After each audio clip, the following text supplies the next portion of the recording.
What's up, everyone, and welcome to the Long Game Podcast hosted by Thomas Kopelman and Jacob Turner. In each episode, you'll hear us break down financial topics that are relevant to you and your situation. Our goal is to help bring credible financial information to you in short, bite-sized episodes. All opinions expressed on this show are for educational, informational, and entertainment purposes only. Nothing on the Long Game Podcast should be considered advice. Always consult with your team of professionals before making any decisions regarding your finances. What is up, everyone? Welcome back to another episode of the Long Game Podcast. I'm here with my co-host, Thomas Kopelman, and I'm really excited about today's episode. And the reason I'm excited about it is I think most people, if you follow me online, think that I don't like life insurance. And I just want to preface this by saying that's actually not true. What I don't like is I don't like people that don't know what they're talking about, selling life insurance to people that don't know what they're buying.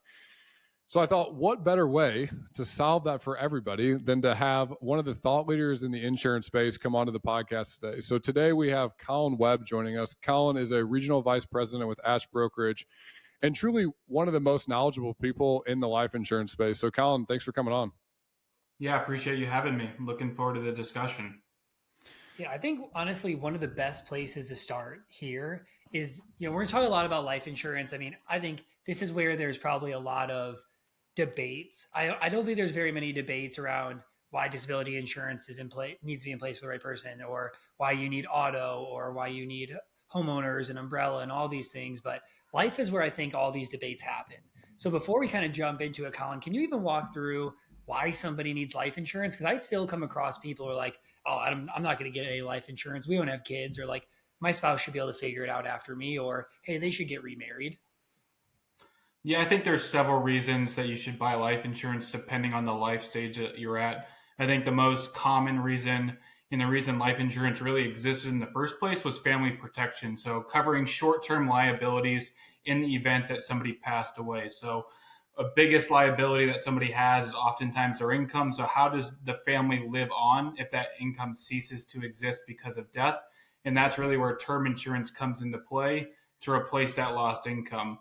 As you graduate up through the life cycle, there is instances where permanent insurance comes into play, predominantly for things like estate planning, where you can leverage permanent life insurance to help efficiently transfer assets from one generation to the next. Makes sense. So I guess for everybody to know, like, term insurance is exactly how it sounds, right? You're going to buy it for 10 years, 15, 20, 30 years. You're going to get a price. That price is going to stay the same for the whole period of time as long as you continue to pay it. If you decide, hey, this isn't the right thing for me, you stop paying, then it goes away, but you're kind of locked into that price. And so that's where we end up seeing, right, young people get this, right? I think I see people all the time on social media, not like you, but others who all they do is sell permanent life insurance, say, well, you should just get permanent from the beginning. But the problem is that most people can't get the amount of protection they need in permanent insurance at the age they need, right? You're 26, you just got married, you're about to have your first kid, maybe you make $200,000 a year and you're going to need a couple $1 million of term. That's pretty affordable, right? I think when people hear the 2 million number, they're like, oh my gosh, who can afford that? But I think that's kind of more so what the premium would say on a permanent insurance policy, especially if you wanted one that has cash value alongside. Yeah, I totally agree with you. People are often surprised how inexpensive term insurance is. And there's a massive gap in the marketplace just solving that death benefit protection need with term insurance. Totally agree with your point as well in regards to someone making $200,000 a year trying to solve a multi-million-dollar death benefit objective with permanent insurance probably is not going to be the best fit for them because that premium capacity is not going to be within their threshold.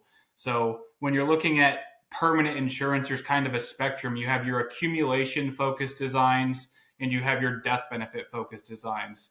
When it comes to how much premium it takes to fund those designs for the same death benefit amount, there's a massive spectrum. So what might be $10,000 to support a death benefit oriented design might be $150,000 if you wanted to support that same death benefit for an accumulation purpose.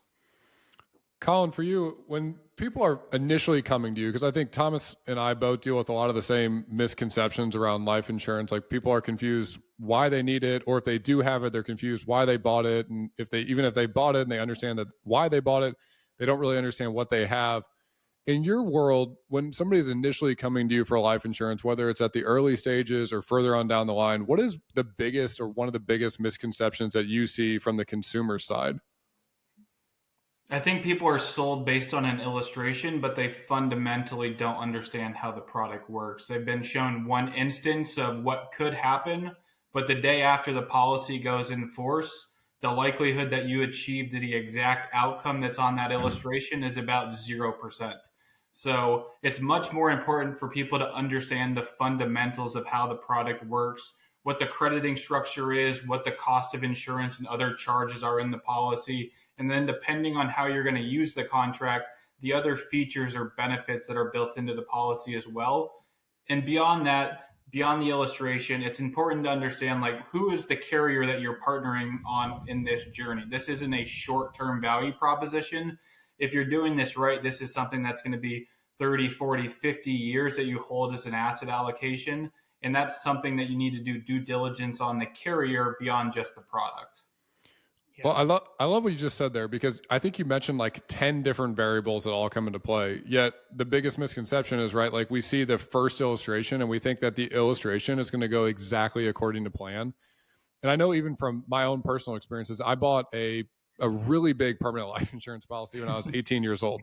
And all I remember about this permanent life insurance policy was the illustration essentially told me that at a certain age, I was going to have a lot of money. I didn't know anything else about how it worked. And I remember when I came back like a couple of years later and I asked the individual who sold it to me, and I was asking some specific questions around like a lot of the variables you just talked about, like how does this work? Who is the carrier? What are the different rates I should be looking at? Like what are the most important factors? And he couldn't really explain any of those things to me. And the reason why I say that, guys, is for people listening to this, like you hear Colin talk about life insurance and like you can just tell from the get-go, like he knows what he's talking about. And one of my biggest gripes with life insurance in general is like if you're going to get life insurance, and I would say 99% of people like at some point need some form of life insurance, you need to make sure that you're with somebody who's an expert on it, and don't be in a situation like I was in where you get sold a product by somebody who's actually not an expert on it and they can't articulate anything past the initial illustration. Especially when you go to permanent, right? Term, it's pretty simple. I always love when I see different people who sell the product be like, well, you just don't understand it. And it's like, well, if a financial advisor can't understand this, then I think there's like some education that needs to be had, because I talk to people who sell it, oftentimes the bad ones, right? Like we all know the companies that just shell this out and don't do the right thing. And you'll see time and time again, they really don't understand it. And I really want to get into these terms and break down kind of why those matter. But before we go to permanent, I want to stay on term just for a little bit longer and talk about some other use cases for term outside of death benefit, but besides for a spouse, right? Like obviously we know stay-at-home spouses. I think this is a missed gap, right? Hey, we don't get any life insurance on stay-at-home spouse because they don't make an income. When in reality, like replacing them might be super expensive. So even though they might not bring in 50, 60, 70,000, you might have 3 kids that are 1, 3, and 4, right? Like to bring on full-time care is going to have a cost. And for most people early on, the one income is not enough of surplus to be able to take care of that. That's a fantastic point right there in regards to the CEO of the household. They might not be generating an actual income that shows up on a tax return, but the value that they're bringing to a family is definitely something that you can insure against with term insurance. Exactly. Okay, let's go through some other use cases that you see for life insurance. And for me, my mind instantly starts to go around like business owners, buy, sell, key man, all those type of things. Yeah, I think beyond family planning, business planning is where life insurance really shines. If you look at the business owner landscape, the number one gap is not the fact that people don't have buy-sell plans established. It's almost none of these buy-sell plans are funded, whether that be through insurance or otherwise. So life insurance takes care of one of the D's that deals with a buy-sell agreement, which would be death. But when it comes to insurance planning and business planning, you also need to consider disability insurance, because that's a much more likely event to impact that buy-sell between partners than, say, death. But both of them are things that you should consider funding with life insurance or insurance in general. So I think you made a really good point there. I do see buy sell agreements more than I do see buy sell agreements plus funding with life insurance. I almost never see funding with disability, even though like I think some people kind of understand that idea. But when do you feel like the time to get the insurance is? Because I think early on in a business, there isn't a whole lot of value, right? Maybe your first couple of years in, even if you're bringing a little bit of revenue, but you don't have any enterprise value. So when do you kind of, when you're working with your clients, flip that switch to say, now's the time to fund this? Most of the time that we're getting brought into the conversation is later than we should be, in my opinion. These are already well established businesses. But I think as soon as you get to the stage in the business cycle where the requirement to repurchase or to purchase the stock from the deceased partner's spouse or estate is going to become difficult without outside funding. Like if it's going to become too capital intensive to try and cash flow that through an installment sale or something else along those lines, that's when you need to start considering term insurance to fund that buy sell liability. As you continue to grow and the value of your business exceeds, there's more intricacies that you should be looking at when it comes to buy sell planning. Should it be a cross purchase agreement? Should it be an entity purchase agreement?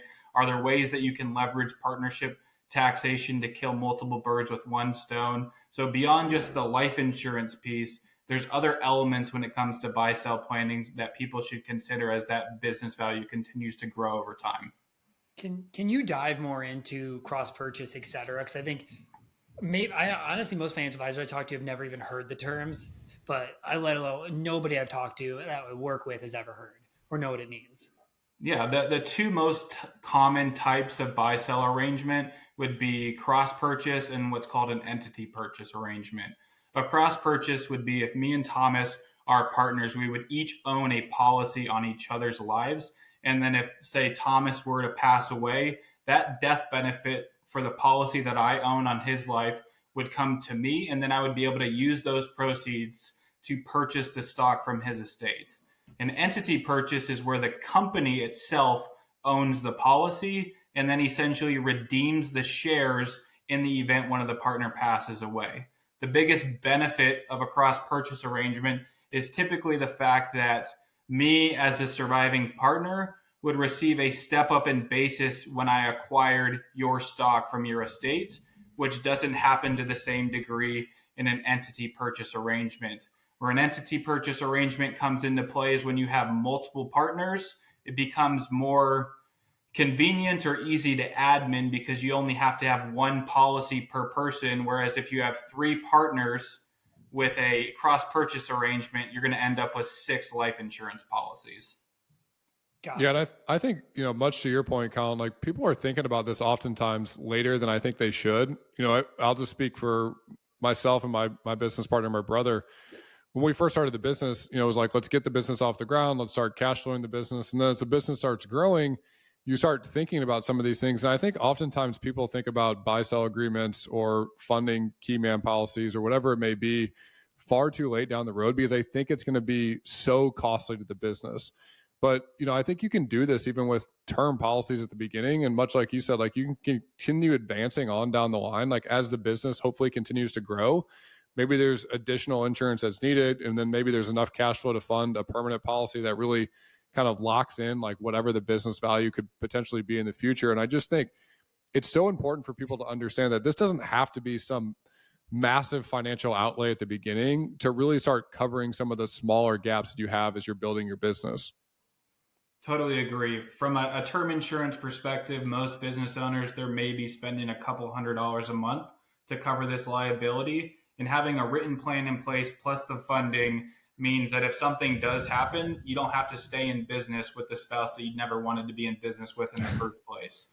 So if you can at least have the written plan in place, that's step one. Making sure you have the funding to execute on the plan is step 2.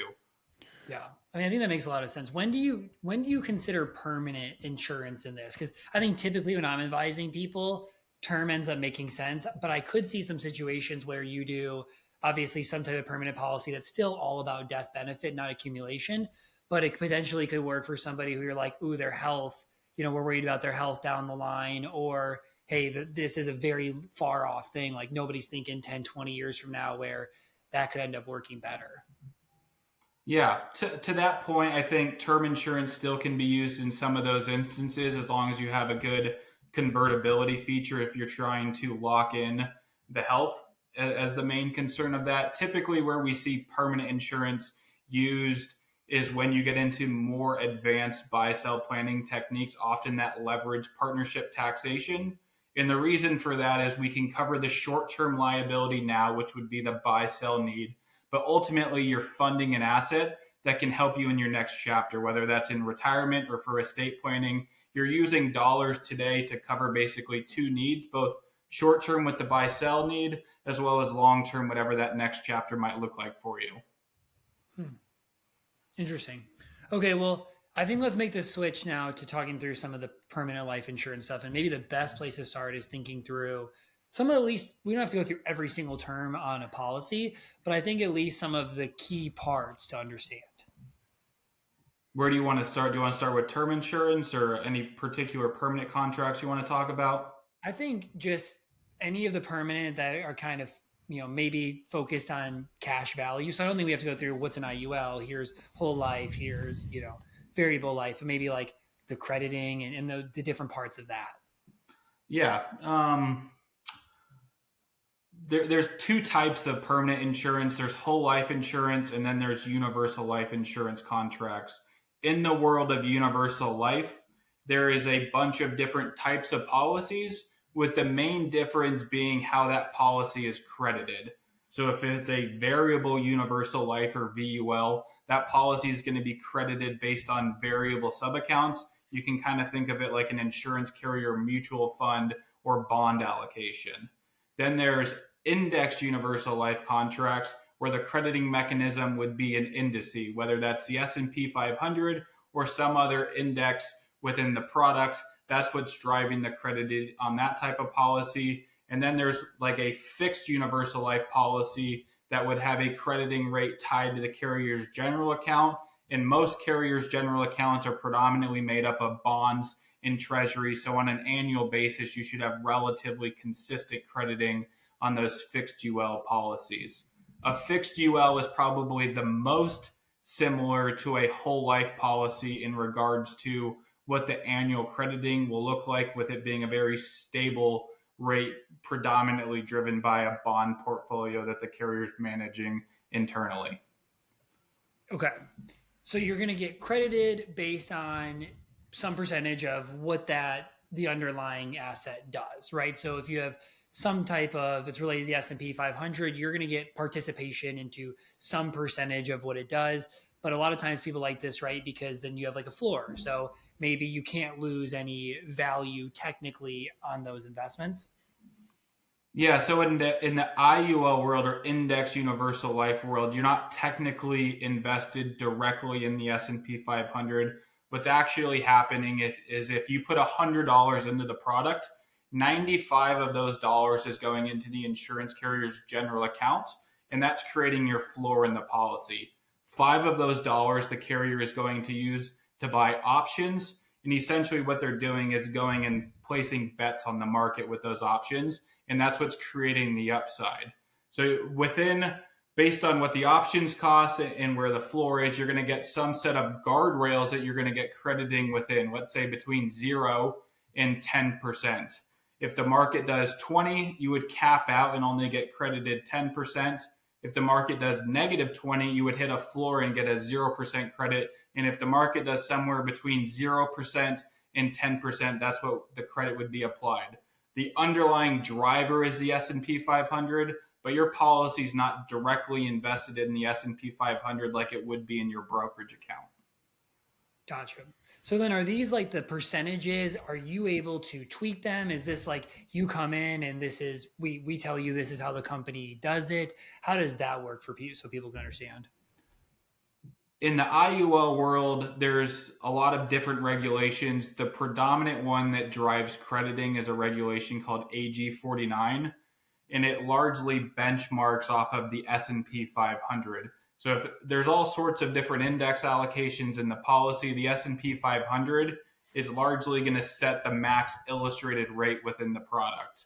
And what they're going to do is they're going to look at the floor and the cap of that carrier's S&P 500 allocation and basically do a back cast to see how that allocation would have performed historically. And based on your cap and your floor, that's going to drive your max crediting rate on the policy that can be illustrated.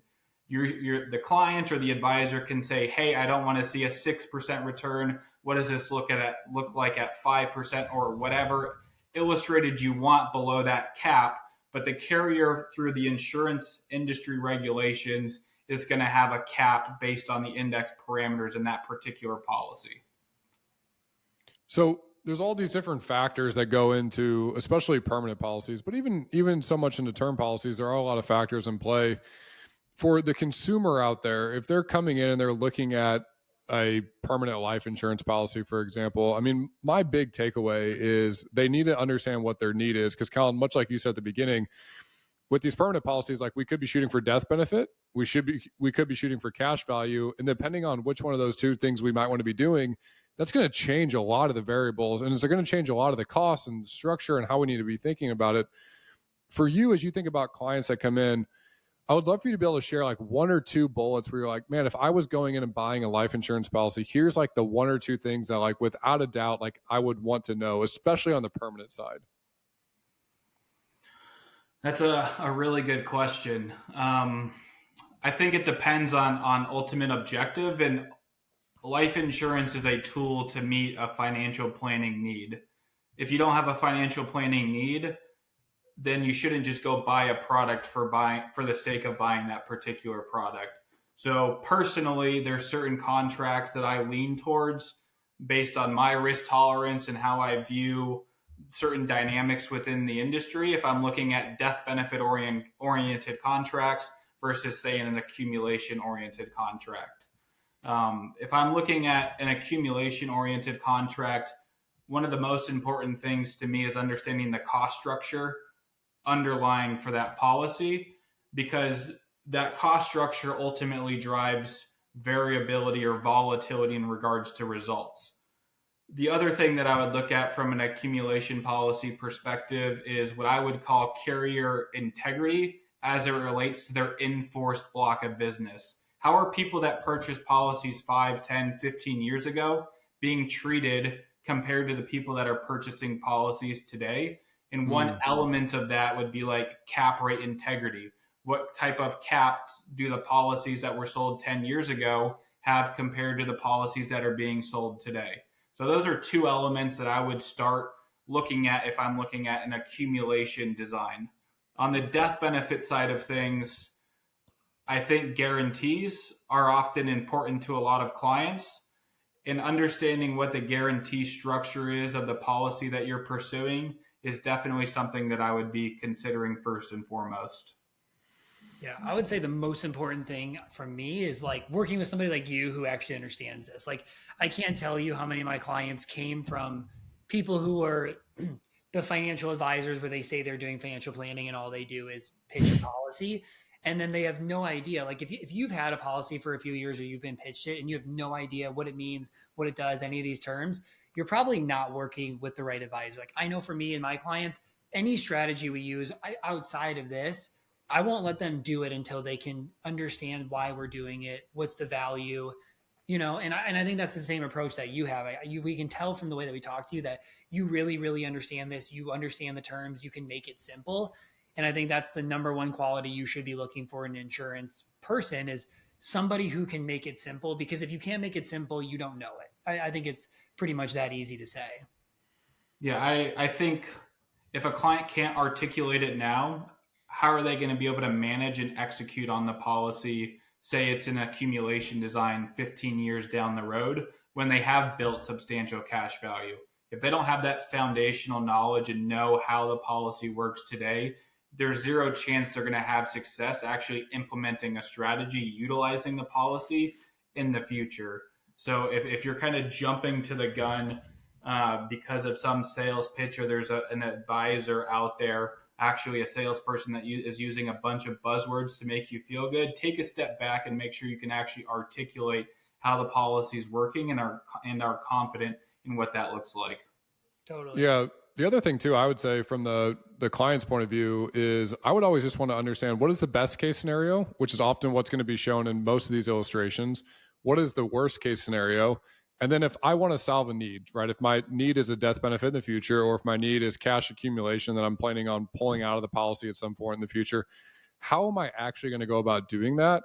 And I would love to understand, like, what other clients have you had that have gone through this situation? Like, what are they experiencing when they're actually have the need and they're looking to solve for that need whenever the life insurance policy really kicks into play? Because oftentimes, I think, Colin, the thing that I hear the most often is if you ask somebody why they bought whatever life insurance policy they would have, usually they have like one line that they can like articulate from the meeting that they had with hopefully a professional like yourself.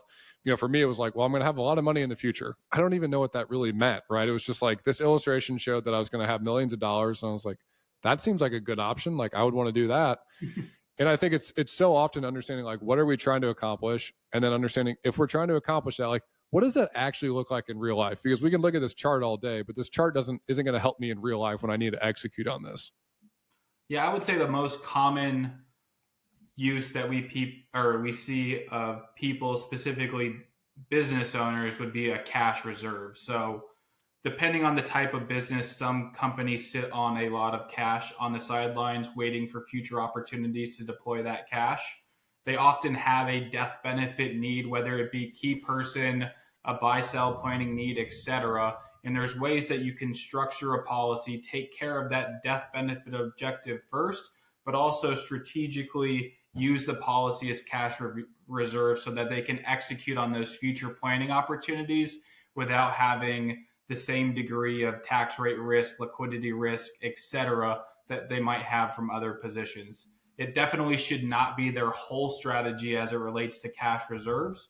But if they have $10 million sitting on the balance sheet, redeploying $1 million or $2 million of it into a strategy like that for cash reserves is something that we see executed or implemented a lot in the business owner marketplace. The other one, and it's very similar, would be for real estate investors, where they're just using that as a working pool of funds so that when they go to execute on the next real estate deal, they're not worried about what the market conditions are from that time from a stock market perspective, and it's allowing them to get better yield than what they're often able to get in just like a pure cash position. Let's stay on this topic and let's go through a couple more use cases of permanent life insurance. So we've talked about sometimes with buy, sell, or key man that could work. You just went through some examples. What are some other times that you think it makes sense for people to consider permanent life insurance? Definitely for estate planning. I would say of the business that we do, the number one driver is estate planning. And it's not necessarily solving for a specific estate tax need, but how can life insurance ultimately drive a better outcome than what the current portfolio is going to produce? And there's a lot of factors that might drive that. One of the biggest is taxes. So as clients move assets out of their taxable estate into irrevocable trust, one of the biggest things that they lose is called a step up in basis. So they've avoided the 40% federal estate tax, but now they have a pool of assets that's no longer going to get a step up in basis. And when you look at life insurance being held in that same trust, that death benefit is still income tax free. It's getting a natural step up in basis through the death benefit. And when you look at the net to heirs that you can create through life insurance versus some other allocations within the client's portfolio, you can create better results as a result of incorporating life insurance as a portion of that overall asset allocation picture. I want to hit on that a little bit more because I think that's a really good use case. I think one part of it here is even without the estate tax issue, it might just be for you want to make sure that you leave $1 million to each kid.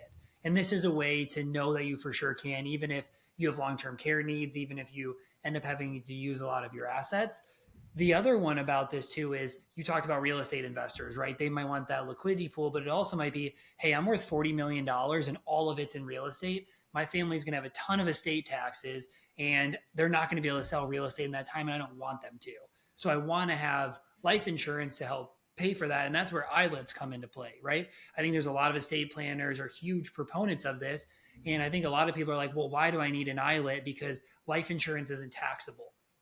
And that's kind of a myth, right? Because life insurance is included in your taxable estate. It can push you over the estate tax exemption. It can lead to taxation, but putting in an ILIT is where you can have a lot of this benefit on estate taxes. Yeah, to that point, beyond like the estate tax planning picture, you kind of mentioned a wealth equalization scenario. Maybe you're wanting to leave $1 million to each kid, and the parents live in Tennessee and they have a lake house, but they have a kid in California. How are you going to equalize the estate if the one kid wants to keep the lake house because they also live in Tennessee, but brother Joe is out in California and has nothing to do with the lake house? Life insurance can play a big role in dealing with estate equalization issues or issues of illiquid assets. Yep. Okay, let's keep going through a couple more use cases past that. Yeah, so life insurance beyond the estate equalization use case, in the estate planning use case, the next area that we might see it implemented would be in combination with some sort of long-term care plan. So there are riders that you can add to your life insurance contract that allow you to access the death benefit while you're still living in the event that you qualify for a long-term care event. So you might have this objective of passing XYZ assets to the next generation, but you might end up in a situation where you need care at home, or you end up in a facility. With these riders, you're able to tap into that death benefit on an income tax-free basis and help fund the cost of those care events so that you don't have to liquidate other assets in your portfolio, often at inopportune times. Can we stay on this? Because this is not my specialty. I work with accumulators. My clients are like 30 to 50, 55. So people will be approaching that. I did work at a broker dealer when I started. So obviously, long-term care was a big thing talked about, but I feel like since in the last like 3 to 5 years, there's been a big shift here where people are like, whoa, let's stay away from long-term care. Super expensive. They can change premiums. There can be all these issues.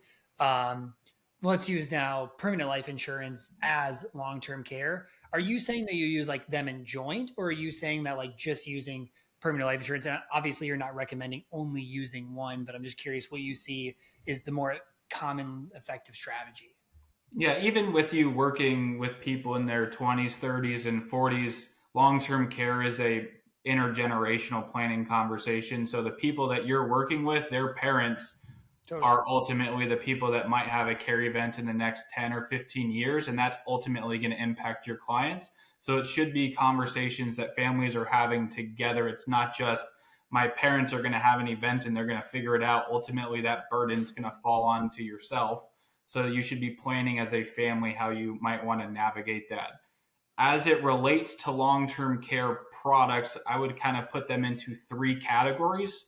There is traditional long-term care, which is very similar to your auto insurance, where you're paying a premium, and if you have a claim, there's a benefit that pays, but if no claim occurs, there's no residual value in the policy. That is the original form of long-term care. That's traditional long-term care.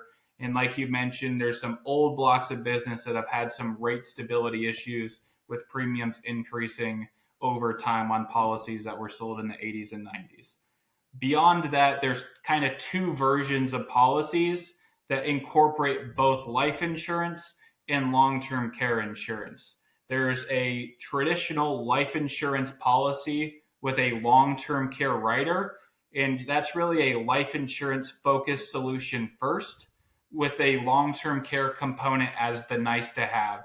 If you need it, you can access some of that death benefit, but the bulk of your leverage is coming in the form of a death benefit. Okay. The last bucket would be like a linked benefit or an asset-based long-term care solution where there's still a death benefit, but that death benefit is really just the return of premium or a preservation of your principal in case long-term care is not needed. It eliminates that use it or lose it aspect of traditional long-term care.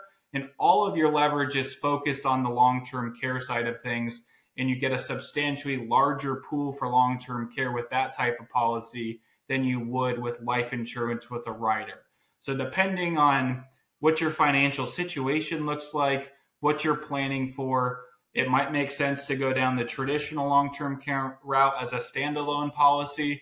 It might make sense to go down the life with rider route, which is a lot more death benefit with the long-term care as a nice to have. Or you might just want life insurance to return your premium in case you don't have a care event, but your real focus is the long-term care planning component in maximizing that long-term care pool.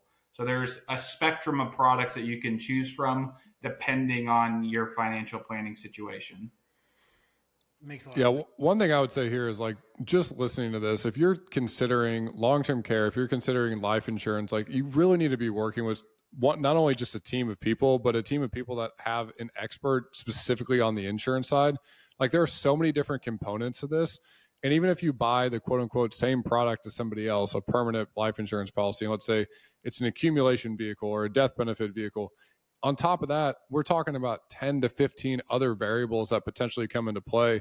And this is why it's so important to make sure that you have not only your financial planner, but also your estate planning team.